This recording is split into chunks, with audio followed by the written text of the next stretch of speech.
Ebben a videóban megmutatom nektek, hogy milyen az, amikor airfryerbe sütök, ezúttal új krumplit.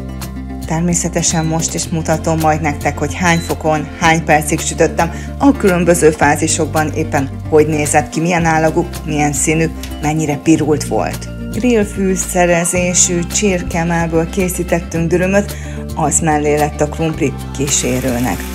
Persze legalább adódott mellé mártogatós is. Nézzük akkor, hogyan készül. Mivel új krumpli, nem pucoltam meg, egyszerűen csak jó alaposan megmostam, megsikáltam, és 4 felé vágtam.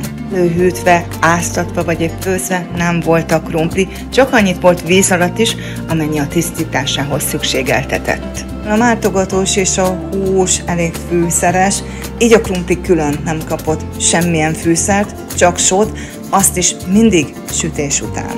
Pici olajjal locsoltam csak meg, hát egy kicsit jobban megszaladt az üveg, mert elég furcsa a csőre.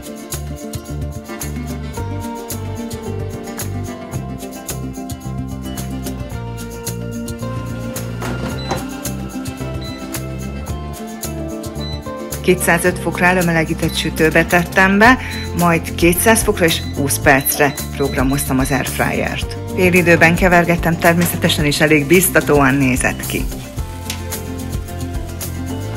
20 perc sütés után így nézett ki a krumpli, szerintem ez már jó lett volna, de a család többi tagja megszavazott neki még 5 percet.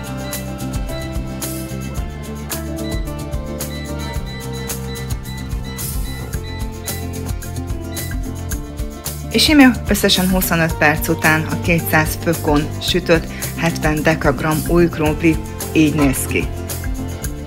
Hát mondhatom, nem csak kinézetre gúzta, hanem íze is csodálatos lett.